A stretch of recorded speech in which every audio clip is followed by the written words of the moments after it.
Afternoon, everyone, and welcome to day 9. Day 9 of 25. Excuse me, I need to drink some tea because I've been outside playing with the van, so really hot. Apologies. Day 9 of 25. Raising awareness of mental health and mental health issues. And today I want to talk about goals and goal setting. And after yesterday's little presentation, I obviously looked at the feedback and then looked at the actual video, and the bits of paper that I put up were all backwards, so you couldn't read what I was saying. So we've come up with a solution to do the goal setting, because obviously I need to show you the written stuff that I've done. So what we're going to do is I'm going to talk about the goal setting process today. We're going to then set up a Zoom meeting for those people that actually want to be walk and talk through the process. And then we'll set a link up and probably do it sometime tomorrow evening after tomorrow's Facebook Live. And that way we can then show you pretty much, because I can write on the screen and I can upload documents and pictures and things, and we can walk through that process. So today I'm going to talk to you about the goal setting process. I'm going to talk to you about reasons why we need to set why do we need to set goals. Okay. The context again is the fact that I've in the past spent a lot of time working with network marketing businesses, personal development trainers, been involved in large network marketing businesses, and been successful at some of them and unsuccessful at other stuff. But the stuff that I've learned has allowed me to be where I am today. And I think that personally I feel very successful, not necessarily financially, because success is not just about finances. However, you gauge your level of success for you, your lifestyle. Okay, so what I want to talk about is why we set goals. What are goals? What are goals in relation to our lifestyle, our who we are? Okay, and I want to differentiate, because goals are not necessarily a never-ending thing. Goals are simply points along a pathway. And I want to make the distinction here with some goals can run out, some goals can be achieved quite quickly. And what you can then do is lose focus on your life purpose. So life purpose is your overarching reason of why you're here.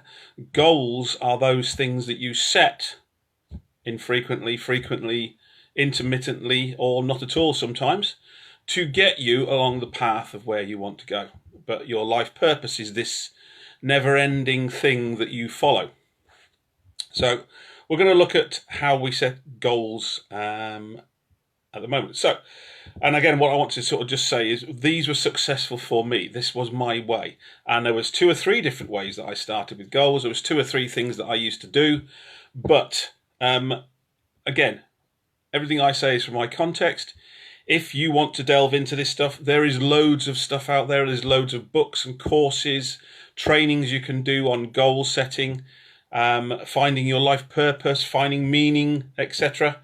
And we can delve into that in the future. But today is just about how the process we go goal setting. So the way I would start. So I would normally start at the end of the year. So I would start, New Year's Eve, New Year's Day.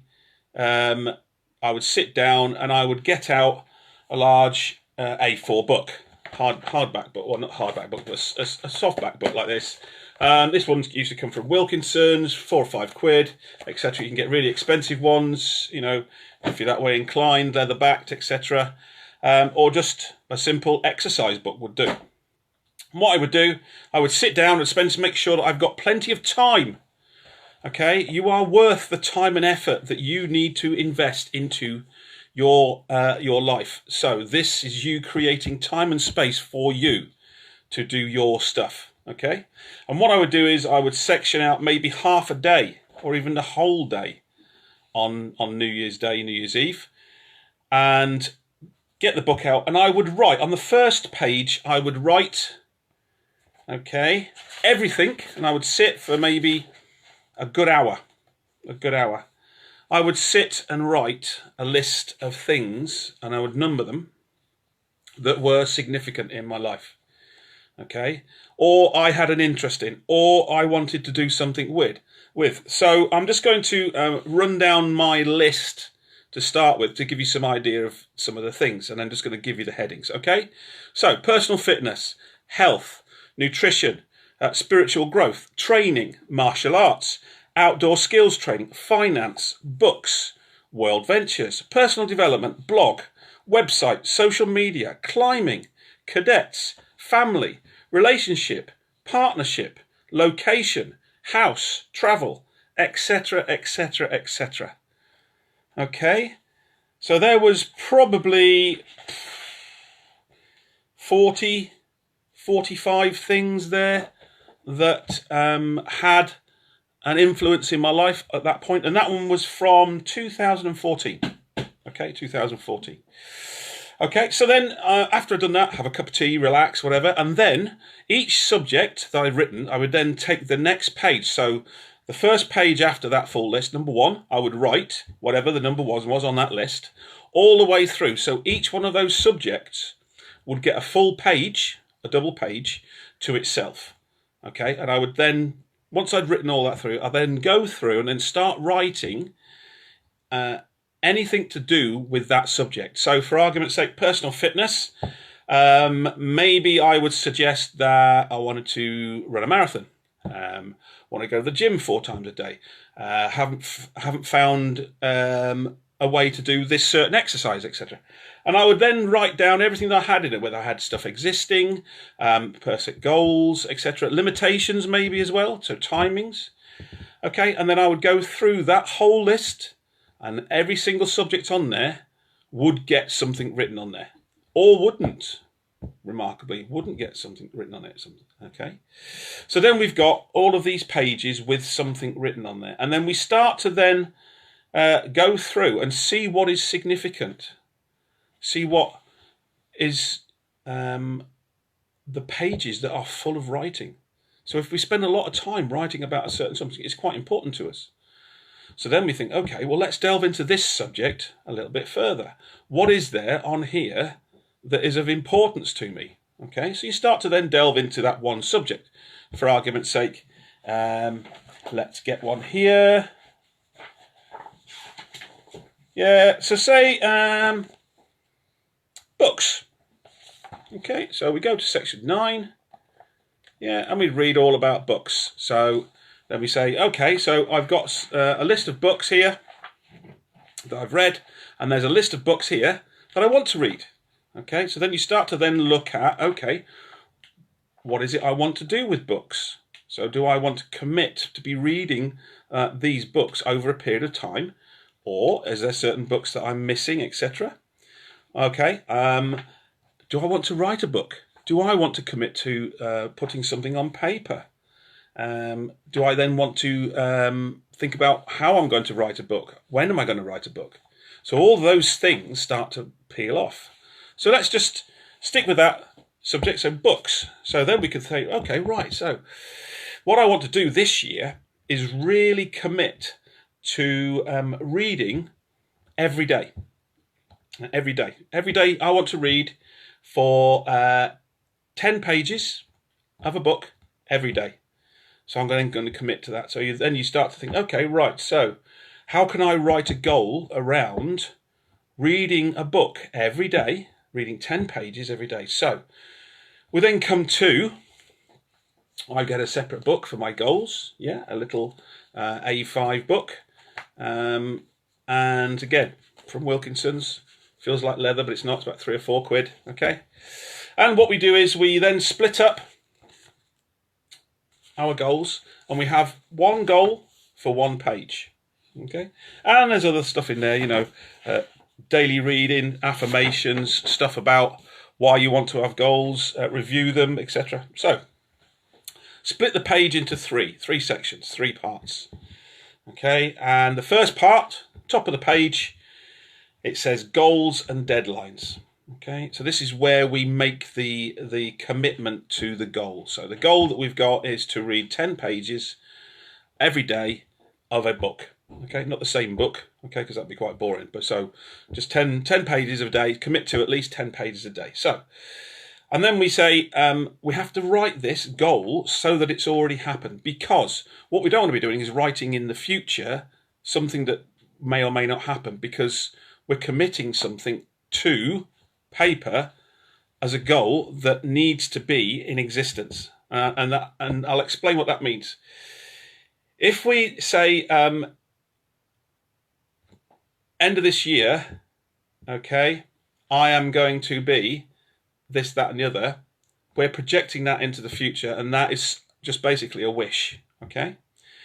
Writing a goal with significance means that we're accepting that it's going to happen. So we write it as if it's already happened. And that might sound a bit weird to you, but we write it in a way so that you've got some emotion around it.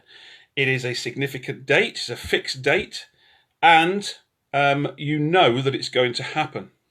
Okay, so you write it in a way that you say, so by the end of, this is now the 31st of December 2020, and I am so happy and grateful that I have read 10 pages of a book every day. Thank you. And then you could write how many pages that adds up to during the year, yeah, to give you the total. Second part of your page, because you separate it into 3, purpose of achieving this goal. So what is the purpose?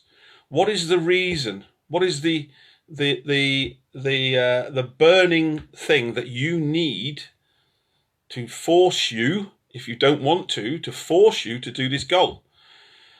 So we would expect that if we'd read 10 pages a day, every day for a year, we've read quite a lot of books. With reading quite a lot of books, do you think we'll have changed, gained some knowledge? Gained some knowledge, we might change some attitudes and beliefs, and particularly what type of books we read. Maybe on personal development, maybe on motivation, maybe on life stories of people that have achieved great things.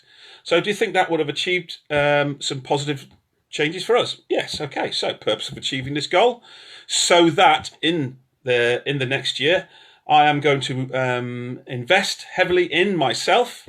I'm going to pursue a better lifestyle. I'm going to create financial freedom for myself because I'm going to be investing in myself, and I'm going to live a better life. Fantastic. So that's your second part of the goal. So you've written the goal, what it is going to be, when it's going to be. Now you're going to say why, your burning reason why.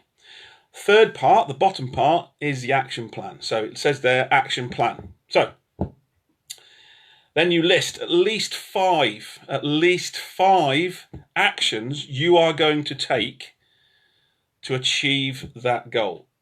So first thing you need to do is get some books. So maybe, first one, order some books from Amazon.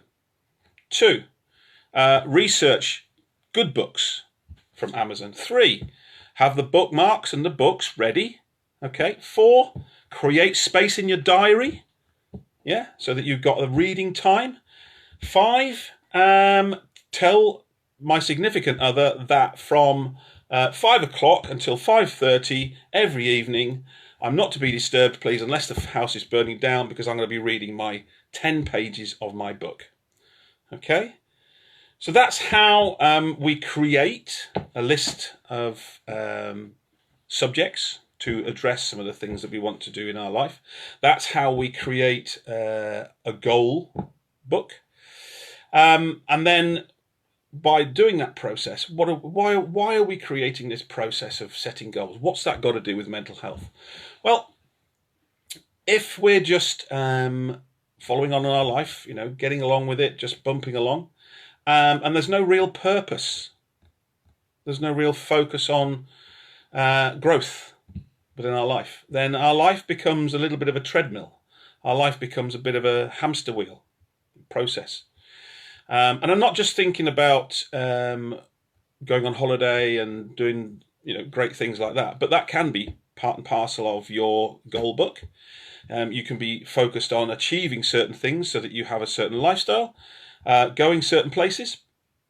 What I'm trying to get to is the fact that you are creating space in your life for growth by focusing on creating goals, creating situations where you are moving forward, you are creating a positive feeling around certain things. You're then moving forward. So we can either sit still, okay, or we can move around. And metaphorically, creating goals creates movement. It creates space. And that movement creates positivity, positive energy. Now, are all goals going to turn out? No. Are you going to be successful at all of this? No. And as we suggested yesterday, just because you decided that something's going to happen, you've started making things happen, doesn't mean to say that that thing is not going to fail. Okay? But what you've done is you've moved from where you were towards changing who you are, what you do, and where you're going by focusing on creating these goals. So what you're trying to do is create space, create energy, create movement in your life so that things aren't just stagnant, staying the same. Now, this is not just throwing things away. This is not just changing your whole lifestyle. This is incremental change. This is focusing on growth. Okay? And when we look at setting goals, it's not just a one-off thing. So once we've got our goals and our goal book, what do we do with it? We've written it. Yeah, fantastic. Great. What do we do? What do we do with that? Okay. So on a daily basis, we create some space. So we've got our 10 pages of book to read. We might have some certain other things to do with our processes, with our lifestyle. We might have committed to do some exercise. We might commit to do some yoga. Part of that is focusing on our goals on a daily basis. So our goal book might have some words of wisdom. It might have some affirmations in there. It might have some positive self-talk. It might have some things in there that you've picked up from other trainings that are very useful, things that resonate with you. So every day, you set out to focus on your goals, read your goals, agree with your goals, and focusing on what you then need to do, completing your actions, becoming a habit. Okay, now then, what happens if that goal book suddenly becomes a little bit irrelevant? Well, it's not set in stone. It's yours. You do as you will with it. But if you commit to a goal-setting process, there must have been a reason why you committed to that goal-setting process. There must be a focus for you. There must be a need for you to focus on this goal to change the future. So why would you give up on it? Well, you might give up on it because suddenly it becomes not part of your life. There's nothing wrong with either rewriting a goal, but don't just throw the goal book away. Okay? Even now, I come back to my goal books and review them, look at them, learn things from the stuff in there, read some of the old trainings that I've done, read some of the commitments that I've made, and reflect on this. Okay, so this is the beginning of the year. This is our New Year's Day, New Year's resolution, etc. Okay, so what we should do is we should read this every day. Okay, commit to our goals, adjust the goals, write new ones, rub out ones that we achieve, etc. Once a month, we should spend some time reflecting on our progress. And if we are sometimes overstretched, then there's nothing wrong with, holding on to a goal. So we hold that goal so that we've got space and time to create something else for the new goals. Okay. We normally overcommit, yeah, and underdeliver. That's just a human thing, yeah. We promise ourselves lots of things and achieve very little. What this does is gives us focus of where we want to be. And again, going back to the reasons why we wrote those things in the book, the significance of those things. They must be significant to make the book. They must be very significant to make the goal book because you've written lots of stuff about them. So it's a process of pulling that information out from you, what's important to you. And again, this is what's important to you, not necessarily what's important to your family situation, your boss, your kids, you, your goals, you personally. They might involve doing things. They might involve some whys because of your family. You might be focused on creating more financial stability for your family. Why? Because your partner's giving up work in 10 years' time and you want to then create more income to replace that income. You want to fund your children go to university, etc., etc. So nothing wrong with that, okay? But there's got to be a better why than just making money, okay?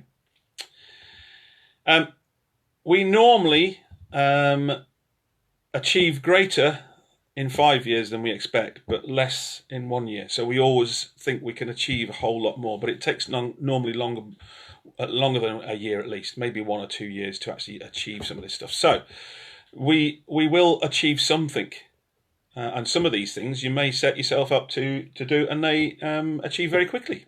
Some things you may drop because they become unachievable. Okay.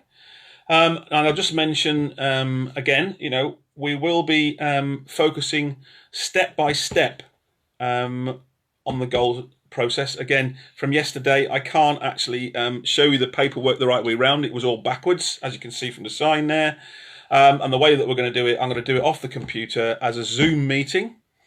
I will be sending out a meeting access for those people that want it. I will post it on the Facebook tomorrow. Okay, once we set up the Zoom meeting, it will be a goal setting workshop, and probably tomorrow evening sometime, maybe about 8 o'clock, so people have got time to do other things, get things out of the way and commit some time and effort. It'll be there. If you're in my friends list, not a problem, just log in. I will put that in there. If you're not on my friends list, just at least send me a personal message saying why you want to be in there, etc., where you got the link from. Not an issue with that. I just want to make sure that we don't get hacked and people come in there that don't want to be there, etc. So I just want to make sure that we get the right people in there. So goal setting workshop tomorrow night from about 8 o'clock. I'll commit all the details tomorrow after tomorrow's meeting. But that's the basics of setting goals. That's the reasons why we set goals. That's the purpose of goal setting as such. And again, I want to stress, this is not just achieve some goals. Okay, now what do I do? This is a process where we commit to looking at things that are important to us and making changes in our life. And again, if it's something could be quite significant about creating a business in the next 10 years. Okay, so there's lots of information out there about goal setting. This is one way that I've done it. And again,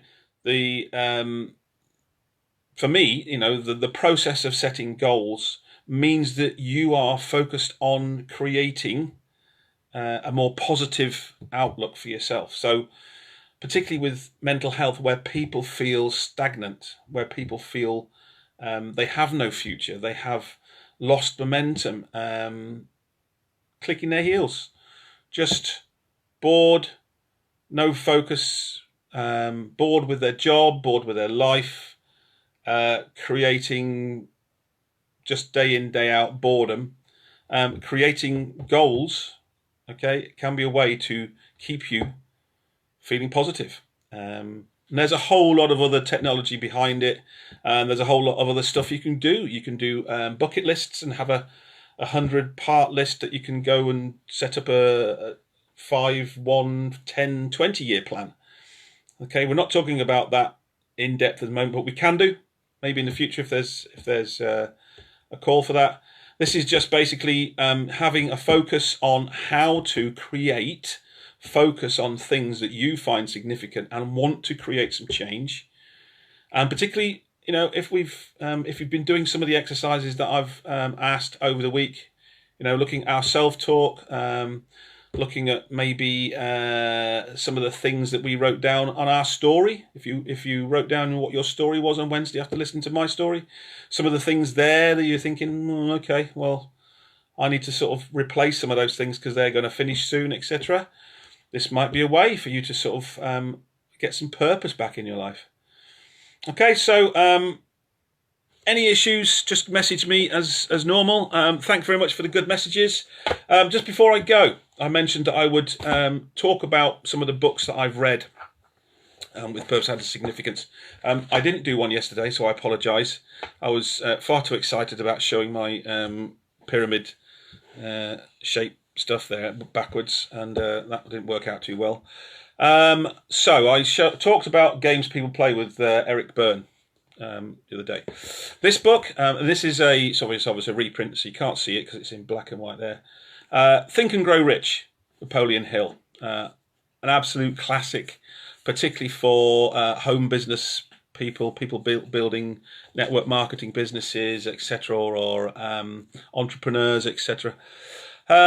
Quick synopsis: Napoleon Hill wrote this after doing almost 20 years research in the 1920s, 1930s, after having a conversation with Dale Carnegie, I think at the time, set him the challenge of writing a book about what makes you successful. And I think he spoke to probably about 200 successful people in America, and then looked at the traits and the skills that those people had, and then committed them to paper. And it's a classic book, written quite sort of old-fashioned English, American as well. But it's an absolute classic book, and it wasn't until I read it the second time. Again, later on, I'd sort of read some more books, read this a second time, that some of it actually made sense. So sometimes we have to dip in and dip out of books. That's another classic book for me. So list of books will be coming up soon. Tomorrow we will be starting to talk this week about some of the nitty-gritty stuff. So tomorrow I'm going to attempt to discuss depression, okay, and what it means. So we're going to be talking depression tomorrow. So if you have any sort of personal experience of depression, etc., and feel it'd be useful for you, please chip in. But likewise, if you find it's going to be a bit gnarly, you're not committing to anything. But let's discuss depression. Again, the reason why I'm talking about this stuff is I was invited to do 25-25, and the normal stuff is you do 25 press-ups or 25 physical challenges, etc., for 25 days to raise awareness about mental health. And I just wanted to try and do something different, and we're encouraged to talk about mental health. We're encouraged to talk to people if we've got an issue. Well, okay, this is me talking. This is me talking to you about mental health issues. Maybe from some context, it's about me showing how I've managed to overcome some of my mental health issues in the past, becoming more positive, becoming involved in personal development, focusing on creating goals and having a purpose, particularly after losing purpose at times. So that's the reason behind this, and this is why I'm doing what I'm doing, and this is why I'm committing time and effort to do this stuff. And I think that myself personally, I'm getting a lot out of these Facebook Lives, because it's making me focus for daily events over the lockdown, because we're still locked down in Wales at the moment. It's also given me an opportunity to review some of the personal development stuff that I do. Maybe add to some of the stuff that I'm doing at the moment to help my own mental health, and also maybe focusing on what's going to happen for the future, because the future is uncertain at the moment, and particularly where people are working in the industry that I am, in the outdoors and first aid training, etc. It's going to be quite a challenge to get started. So maybe I'm thinking about other stuff as well. Okay, so any comments, please put them on the thread there. We'll be talking about depression tomorrow. So again, I will be making a very, very widespread publicity that it is depression that I'm going to be talking about. So if people want to skip it, they can. But if you want me to raise anything anonymously, send me a private message, and I can use an analogy or a story about something that's good or bad about depression. And we'll try and debunk, I think, some of the, should we firmly, the not firmly held ideas, but the ideas that we have about depression and what it is, how to treat depression, how to do anything around depression. So we'll be talking about depression tomorrow, and I'll be setting up that Zoom meeting to do with the goal setting workshop tomorrow evening. Okay, so enjoy your Sunday evening and see you tomorrow.